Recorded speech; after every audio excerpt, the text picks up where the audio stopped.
Whoa, time for guest hosts. Whoa, it's time for guest hosts. Whoa, love the guest hosts. I just want a guest host. It's episode 8 of Guest Host Raw, the series where I review all the episodes of the guest host era of Monday Night Raw. Folks, it is the go-home week for Summerslam 2009. We're looking forward to Jeff Hardy and CM Punk in a TLC match. And here on the Raw side of things, we have Randy Orton versus John Cena once again for the WWE Championship. Now, we are about 2 months deep into this guest host experiment. We have a good idea of what the parameters are, what works, what doesn't work. So who's going to be the captain of the ship this week as we barreled toward the Summerfest from August 17th, 2009 at the Scott Trade Center in St. Louis, Missouri, this huge wrestling hotbed? It's only one of the late 90s most popular film heartthrobs. Actor Freddie Prinze Jr. is the host this week. Actually, he was a former WWE writer up until recently. Back in February of the same year is when he left the company, and him coming back to host so soon after he left, it kind of reminds me of the Norm Macdonald SNL situation where I haven't gotten funnier, the show's gotten worse. So Freddie doesn't get like the biggest reaction from the crowd here. Like Freddie Prinze Jr. in 2009 probably isn't as hot a name as he was like 5 or 10 years ago,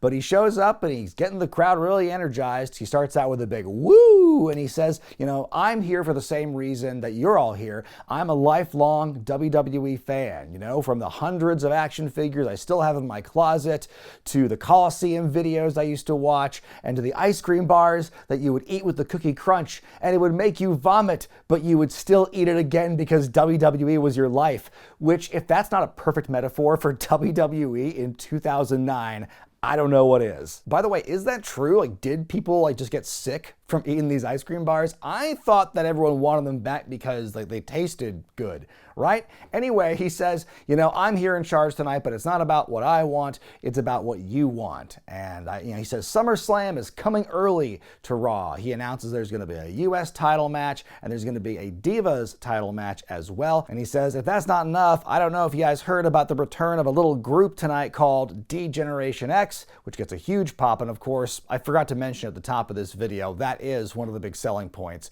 But it's just one of many big selling points tonight. I mean, they're really starting to stack this show up pretty darn well in this opening get-go. But as he's talking, suddenly we hear this spooky, mysterious music, and we see somebody come out dressed as the Slasher from I Know What You Did Last Summer, the fisherman with the hook and everything, and he's walking slowly to the ring. Freddie looks very amused by this, and then the fisherman grabs the mic and he says in kind of a very Shockmaster gravelly voice, I know what you did last summer, and I know what you're going to do this summer. You're going to put me in one of your movies. Like, oh, Santino, oh, you scamp, you mensch. But you know, the fans do pop for it. He unmasks, it's Santino. Ah, it's the clown. Everyone pop for Santino. And this is a very entertaining bit he's doing here, where he's just like, oh, I want to be in one of your movies. I can do all these different things. It's like Primus. He wants to be a fisherman, and he does kind of a insidious looking face. And Freddie's like, that's not that great. But then Santino's like, well, what if I did romantic comedy? So he rips off the fisherman's jacket and he's got a hoodie on underneath, and he puts on like a wig and glasses. And you hear like an instrumental version of Kiss Me by Sixpence None the Richer, which is like objectively a bop, but also it's the most annoying song I've ever heard in my life, and I don't like it. But anyway, that's just a personal thing. But it's like She's All That. He's like, oh, I'm just a nerd. But then Freddie Prinze Jr. made a bet with the guy from The Fast and the Furious, and now I'm a hot-looking guy. And it's all very cheesy, but the fans are totally here for it, and it's very entertaining. And Freddie Prinze Jr. is playing off it well. And then, you know, oh, you're going to be on 24, right? Well, what if I do a cop thing? So he takes that shirt off. He's got a cop vest with a badge underneath, and he holds Lillian Garcia up at finger gunpoint and does this like dramatic, angry monologue, and then he heads back in the ring when he's done, and the fans are cheering for it and everything. And then Santino, of course, continuing his confused, Italian ways, he calls Sarah Michelle Gellar the werewolf killer, and then, Freddie's like, you just got to go to the back and rehearse. So why don't you get all your shit and get out of here, basically. And that's the end of Santino's run for the most of the evening, actually. And then Freddie continues his speech. Suddenly he's cut off once again by Randy Orton, the WWE champion and the hometown boy, making his way to the ring next. He says, "Tonight I'm teaming with the man I'm facing at SummerSlam, John Cena. I don't want to do it. I refuse to do it. And in fact, I don't want to work at all tonight," he says. And Freddie's like, this is your hometown and you don't want to work. But Orton, is, not trying to play into that at all. He's like, I don't associate with these people. I'm nothing like these people. I'm not doing anything for them. I do it for me. So laying that on, and so he's demanding once again to be taken out of the tag team match tonight. But Prince is not willing to back down here. He says to Orton, "Do I look like Seth Green to you? Do I look like Jeremy Piven?" And as he's saying this, he crouches down to emphasize the height difference. And so basically he says, Sergeant Slaughter made this match last week and I'm going to abide by it. So you're still going to be in this match tonight against Jericho and the Big Show. Sorry. And as he walks off, Orton grabs him wraps around his arm around his neck.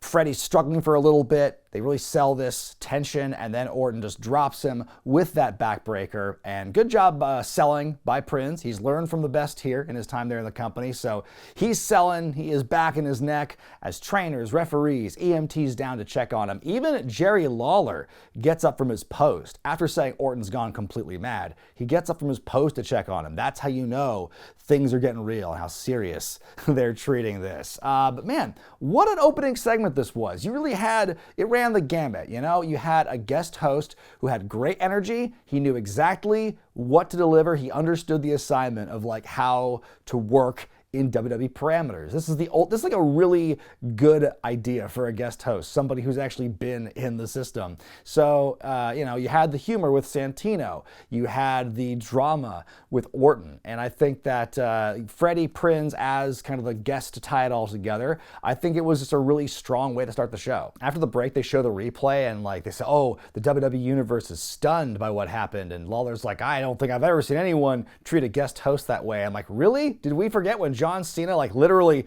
picked up Ken Jeong and hurled him out of the ring not more than 2 episodes ago? So anyway, our first matchup for the evening is for the U.S. Championship as Kofi Kingston defends against Carlito. Last week on Superstars, they show a recap of the two in a mixed tag team matchup with Mickie James and Rosa Mendez. Ends with Carlito getting the win over the U.S. champion, naturally, which leads to this matchup here one-on-one. It's a really good match. Most of what you see comes after the commercial break. Carlito gets a couple of shots in on Kofi and throws him out of the ring beforehand, and you see some replays of him during the break hitting a couple of big moves. I love how they bring up every time there's a U.S. championship match, it's required of them to list off some of the Hall of Famers who have held the U.S. championship over the years. And Lawler even says, "Oh, maybe Carlito's going to add his name to the list of champions after this." I'm like, he's already on the list. He's already been a U.S. champion. He beat John Cena for it. How come you've never even brought up in this match he's won this belt before? Anyway, Kofi hits a Russian leg sweep to start his comeback. He's hitting all kinds of moves. Carlito goes for the backstabber, but Kofi gets out of it, hits the Trouble in Paradise, just the tip, for the win and to retain the championship. This is a great matchup. I liked it a lot. After the break, we get more hype for the impending return of D-Generation X, and Lawler's so funny because, he's so excited here. "Oh boy, DX is so great. I've been so all over the place on how I feel about them as a commentator. Oh!" And so then we get this big, hype package, the history of DX in about 2 minutes or less. It's a lot of the 97 stuff interspersed with the 2006. These are 2 very different D-Generation X's, 2 very different phases of life for both of these guys. So it always makes me laugh to see the clips back and forth, as if these are even the same thing. They're not. They show you the online poll for the evening. Do you think Randy Orton and John Cena will be able to beat the Big Show and Chris Jericho tonight?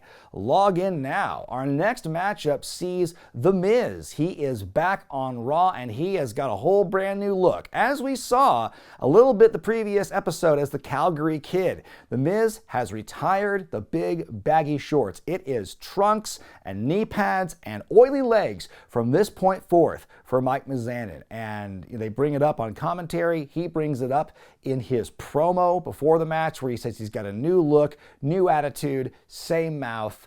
This was the step in the right direction. I mean, this is a turning point for The Miz. Once he gets rid of the goofy look, he can be taken a lot more seriously. And I mean, this match was a great coming out party for him. He's taking on Evan Bourne after the break. Big hometown pop for another St. Louis guy wrestling here tonight. And I'm pretty sure he's also debuting new gear as well. So good for him and The Miz on this evening. Bourne starts out really fast, doing like a run-up drop kick to Miz in the corner. Miz ends up laying him out, putting him in this cool like double underhook camel clutch move for a while. I mean, Matt Sydal's got to be double jointed because I've seen a couple of matches already on this series where like they're doing the big surfboard stretches and his arms are like, all the way backward, like almost touching. It's crazy how flexible he is. Miz goes off the top, but Bourne kicks him down in midair, goes on this big flurry of offense, and he's going up top. He wants to hit the shooting star press. He ends up landing on the Miz's shoulders, and Miz just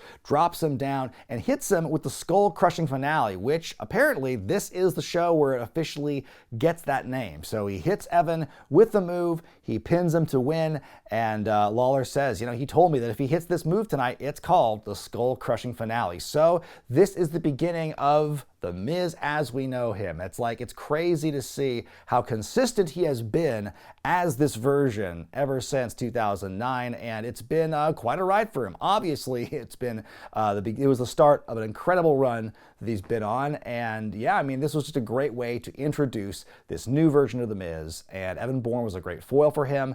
Can't really ask for a much better way to do it. They play one more video package leading up to the DX reunion. It's a recap from the last episode's hijinks at the cafeteria, the search for Shawn Michaels. And so then we go to the parking lot. We see the limousine pull in with the DX tags all over it. That's how you know it's them. Triple H pops out of the limo first, and he's walking, and Shawn is not behind him. So he turns around, tries to get him out. Shawn's like, you know what, on second thought, I don't want to do this. And so, they're kind of fighting like a married couple or whatever. Oh, come on, get out, Shawn. And they're kind of smacking each other until Shawn finally pops out of the limo. And then they walk up, and they see Alicia Fox and Jillian Hall. And Jillian's just marking out for DX, and she starts badly singing the DX theme and just does it for a while until Triple H just picks up a trash can and dumps it on top of her. Like, oh, that'll show that lady. And they just keep walking. And Triple H is like, man, every time you think it can't get any worse, it does. You never know when some idiot's gonna pop out. And sure enough, Santino hops out from behind them, continuing his 24 cosplay. He's got the finger gun out, telling him to freeze. And after a beat, Shawn hits him with Sweet Chin music and lays him out. And Triple H says, I don't think he was intending to harm us, Shawn. And Shawn just goes, oh, I know. just deadpan as can be. And, oh man, the hat didn't even leave your head or nothing. Like, oh, the hat and hair are attached, That was really funny. So then after we get that whole bit, them being wacky, we get the cross dissolve to the arena. Are you ready? The DX music plays, and we finally see Shawn and Hunter make their way into the arena. They got the glow sticks. They're hucking them out into the crowd. DX is back, baby. And I do think it's funny that we've looked back at this period of born again Shawn Michaels in DX. It doesn't really jive. And so, even him trying to do the crotch chops, he can't commit to it. But I'm going to give him credit where it's due, because I always remember it being a lot worse than what we saw on this show, because he's got the depth. He's got his hands all the way down. But the problem is he doesn't commit with the hands. When he's doing the chops, his hands just do this. There's no form to it. At least when Triple H is doing the crotch chops, it's like, firm, straight, dick. Shawn doesn't do that. And so he gets down low enough, but the hands don't really convey the message. But the crowd is very fired up. They're very excited for DX here, very responsive. Triple H is about to ask, are you ready? But as he's doing it, Rhodes and DiBiase, the Legacy, attack. They storm the ring, they beat him up, and just when you think Triple H is fighting back, no, chop block. And, Cody takes one of Shawn Michaels' cowboy boots off him, and he decks them both with the boot and laying them both out. And then Ted DiBiase, Child Ted, grabs the mic and he says, "That's the answer to your question. We are ready." And they stand tall while DX is just laid out in the ring. And this was nice. I honestly forgot that they got to do this. I thought that them beating up Hornswoggle last episode was going to be it. But man, I think this was really the best of both worlds. You got all the shtick with DX out of the way with that hallway walkthrough and the recaps and everything. So you already have the foundation. Like, DX is back. We're celebrating it. Here are these video packages. And you get the shtick backstage, and you get just a small fraction of it here, and they take it away from you with Rhodes and DiBiase laying them out and looking like a threat. And so this segment, this whole bit about the DX reunion, worked well for me. Well, last time on Raw in that fatal four-way match, Gail Kim became the #1 contender for the Divas Championship. Tonight, she is challenging fellow babyface Mickie James for that belt right here. And, true to the fashion for a babyface versus babyface matchup, it's played very evenly. I think they're very evenly matched here. We get like a double drop kick moment. We get this great kind of like small package, roly-poly thing where they're just kind of rolling for around the ring. Counters upon counters in this matchup, and it's really well done. But then it just takes this turn all of a sudden where it's at the end. Mickey's gonna go for her DDT. She gets up, but not all the way. I think just I don't know what happened. Did the lights go off in Gail or what? Because she just gets up halfway and then just crumbles to the ground. That looked kind of scary. But they said that she tried to block it. I don't know what that was. But then they're getting up. Mickey goes for a spin kick, and it looks like she whiffs it by a mile, and then just turns around and hits a forearm to lay Gail out. And then this kind of awkward moment where they do the cover. The referee's got to slide to the outside of the ring to do the 3 count. And then it's over, and Mickie won. And that was just kind of weird. I don't know, did Gail get hurt during the process of that? I'm not entirely sure, but it was kind of a weird way to end it. It was otherwise good match until that kind of sour note at the end. Good news, everyone! They announced that Freddie Prinze Jr., after being taken to a local medical facility, is planning on coming back. So he's not totally out from the show after his opening segment. And then we go to the back, the promo zone, where Josh Matthews is interviewing John Cena. I can't believe we've gone this far in the show without seeing him at all until this point. But he's asked the question, how do you feel about being forced to team with Randy Orton? And, he actually does put Orton over pretty well in this promo. He says, you got to hand it to him. He uses all of his resources by any means necessary to stay on top. And so that does, sort of make him the most successful superstar in WWE. But he's got a lot of problems. And it seems to Randy the source of all his problems are all of us. He doesn't want to team with me tonight. He doesn't want to perform in front of you, the people. And when things don't go his way, Randy Orton's got a problem being a grown man. And he complains, he says, all the whining and the complaining Randy Orton does. Can you imagine if I did that? And so he puts on this big performance where he's like, I don't want to fight the Big Show because he's gonna eat me. I don't want to team with Randy Orton because he's covered in baby oil. I don't want to fight Chris Jericho because, damn it, I never learned to read. Very Jim Carrey kind of performance here, the way he's just, the way he's acting out. And then he says, that's not how I am. That's Randy Orton for you. I'm John Cena. I take my problems head on by going to the ring and fighting Jericho and the Big Show. He's being super babyface here. He's saying, Randy, I will give you every honest chance for me to fight by your side tonight, and tonight we will work together, but Sunday is a different story. Sunday, you're gonna have a problem because I have a problem. I don't have any gold around my waist, but there's a fix to that problem when I beat you at Summerslam, and the champ is here. This was a really good promo by Cena. It was I'd complained in past editions, sometimes he's too silly. Sometimes then he hits it and it can be serious. But here I thought was a great blend of the two. I thought that was actually a really strong promo by him. And after he's done cutting that promo, and by the way, he even puts over the fact he's got a zit on his face. He says that's one of his problems too. Which leads into this. Chris Jericho interrupts and walks in and says, you have a bigger problem than a zit on your face right now. And that's the fact you've got a problem with me after you dropped me on my head last week. And yes, that was a scary fall. I'm glad they brought that up. And he says, and if you have a problem with me, John, then you have a giant problem with this guy. And so then Big Show walks up from the other side. Again, there's this peripheral vision thing I mentioned a while ago where it's how could you not sense that the Big Show Big Show is within like striking distance of you coming up from here. And he says, you might not even make it to SummerSlam. See you out there, little man. I thought that was a really strong backstage segment from the promo to all the stuff afterward. This next match, not in the version that I watched. Apparently it was cut from the rebroadcast. It's MVP versus Jack Swagger.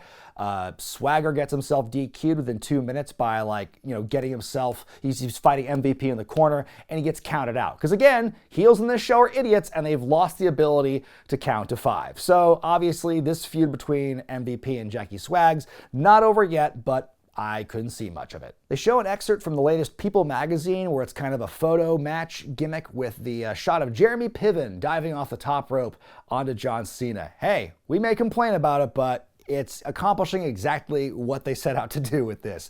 Our next matchup is Falls Count Anywhere as Chavo Guerrero takes on Hornswoggle. Oh shit, man.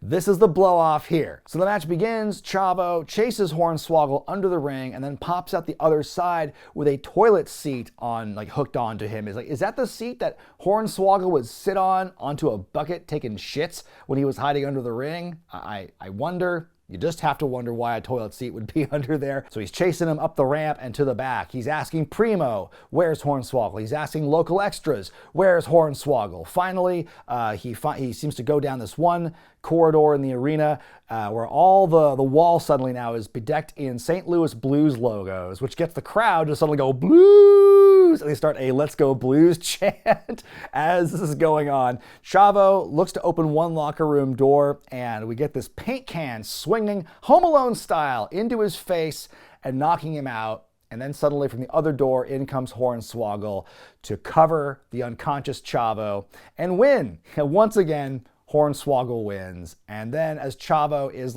getting up and selling, he turns around, Mark Henry is there, and Chavo's like, ooh, was it you? And Henry says it wasn't him. He walks away, and then Chavo's like, well, if it wasn't Mark Henry, who could it have? And turns around and we see Macaulay Culkin, star of Home Alone. And he just says, that's not funny, and walks away. Whoa, what just happened? Random Macaulay Culkin cameo. And of course, he's a big wrestling fan too. He's popped up in the crowd for WWE over the years. So it was kind of funny to see him there. It's just whoa, what's the connection? Macaulay Culkin, St. Louis, is he friends with Freddie Prinze Jr.? Is that why he was there? It was a bit of a weird moment for me, but I thought that was kind of funny. And I don't know, I felt the Falls Count Anywhere match was the return to form of, Chavo being, embarrassed or whatever. I mean, it's goofy. It's very silly stuff. And if you like it, you like it. And if you don't, well, there you go. They show the results of the online poll. 76% of the people think that John Cena and Randy Orton will beat JeriShow tonight. They also announced next week's guest host. It's Floyd Mayweather Jr., the guy who knocked out the Big Show back at WrestleMania 24, is back again when Raw returns to Las Vegas. He's going to be the guest host. I wonder if they'll bring up that piece of history. It's going to be the night after SummerSlam. But right now, we have got the main event as Cena and Orton, the unlikely partners, go up against Chris Jericho and the Big Show. Before the match begins, though, Freddie Prinze Jr., wounded but determined, has come back to the arena. He's making his way to the stage, and he has changed the rules, as Terry Funk might have done. He says tonight it's going to be a lumberjack match, playa, and he says, I've handpicked all these lumberjacks. Again, that's your job because you're the guest host, but all these guys have a problem with you, Orton. Good luck. So out come Mark Henry, MVP, Jamie Noble, Kofi Kingston, Evan Bourne, and Primo to be the lumberjacks. And I'm like, okay, well, if you're doing this to mess with Orton, aren't you also fucking with John Cena by proxy? I was confused about that. And then when you watch the match go down, they show you recaps of what happened during the break, where it's okay, the baby faces are cool with Cena, but they're also anti-Jericho. And then I don't know, they don't really interact with Orton. The lumberjacks, they do serve a purpose for after this match, but otherwise it's kind of pointless for them to be here. The story is, Cena wants to go for a tag, but Orton doesn't want anything to do with him, so he turns away and he's just I'm not gonna tag And so Cena takes more of a beating. He's able to, get out of the way of a Big Show attack in the corner, and he just smacks Orton in the back to tag him in, and he brings him in forcefully, for him to do his job, so to speak. And Orton does take a lot of heat for a while in this one, and Cena is just very much like, come on, like, tag me. There's a lot of fighting, a lot of struggling. There's at least 3 attempts when Orton is like going for the tag. And that last one, you can hear Cena going, come on, man, I'm not going to let you down. I'm not going to let you down. Like, oh, yes. Like, I love that. This is a very noble, valiant babyface here in the face of, these odds and working with somebody who hates him. I think that's very noble. So anyway, Orton makes the tag. Cena comes in, bing, bang, boom, attitude adjustment to Jericho. Match is over, Cena and Orton win. But then right after the match, Orton hits Cena with an RKO and he goes to leave. His job is done. And then Jericho and Big Show continue the beating on Cena. Here's why the Lumberjacks come in, is to be fodder for Show and Jericho, because they try to run in to save Cena. They all get bipped, and then Cena is able to fight both Jericho and Show off by himself. Of course he does. He doesn't need these people. And he stands tall, Orton staring him down from the stage as the show goes off the air. So the Lumberjacks seem to only exist in this matchup to be used at the end there. And besides that, though, I think it was a really good tag team match. Told a great story, They even got to cheat a little bit and let Orton be kind of a babyface, during that process as he was taking all the heat. So, and Cena is put over strong as hell, looking like a huge threat to Orton. So in that way, it certainly accomplished that goal too. So that was the go-home episode of Raw before SummerSlam 2009. I'm going to give this one a 4.5 out of 5. I'm pretty sure that in the 8 weeks I've been doing this is the strongest episode of Raw to date, because there wasn't really a bad match on this card. I think there was a lot of great bits as well. The DX Legacy segment, I thought that rocked. The story with Cena and Orton, I thought was told very well in the main event, even if I think the angle itself is a little vanilla. And as far as the guest host, oh my God, Freddie Prinze Jr., he made the most of his minutes. He was only really in 2 segments. There was like a third one where he's kind of like making his way back to the arena. That was also cut with the MVP Swagger match. But man, Freddie Prinze Jr., I'm giving him a 5 out of 5. He fucking killed it on this. Like, again, him having that experience being in WWE no doubt helped him immensely to just like be in the right frame of mind, to have the right attitude, to have the right delivery. Like no other actor or no other performer, even the ones who have been trying up to this point, have been able to quite pull it off. But I think Freddie Prinze Jr. did a really good job as the host. He made the most of his time. He was really only in that opening segment, but he killed, I thought. I thought he and Santino were funny, and selling for Orton at the end. That segment was great, and him kind of showing up to get a last little shot in before the end. Like, yeah, I mean, you couldn't really ask for much more. Like I said, lots of good matches on the show. My nod for best match, though, I think is going to go to the U.S. title match, Kingston versus Carlito. I mean, MVP versus Swagger, I don't know if I'll even count it on the show because I didn't get to see it. It wasn't part of my feed. So my nod for the worst match is probably just going to have to be Gail Kim and Mickie James because of that weird ending and how it just totally just made the whole match feel sour at the end. But besides that, looking at the all-time guest host rankings, 8 weeks in, folks, this is tremendous. This is historic. We have a new number 1. Freddie Prinze Jr. has overtaken Shaquille O'Neal in my rankings to become, at this point, the best guest host of all time on Monday Night Raw. Again, the way he carried himself, his performance, his energy, his ability to get the crowd into it, I thought, that was everything you needed in a guest host. And he took a bump too. So again, I thought he did a great job. But what did you think about this episode of Raw and Freddie Prinze Jr.'s performance? And how about this review? Let me hear it in the comment section below. Of course, this was the go-home episode to SummerSlam. And as we did last time for Night of Champions, we're going to do a live watch-along on Sunday, November 16th on my Patreon page. That's patreon.com/wrestlingwithregret. You can join in with me and Mr. Ooh La La as as we sit and watch and react to SummerSlam 2009, and we can see how the Raw side of things pay off at the biggest party of the summer, one day before the next episode of Guest Host Raw, which will feature Floyd Money Mayweather. That's 2 weeks from now, folks. But until then, I'm Brian Zane, and I'll see you next time.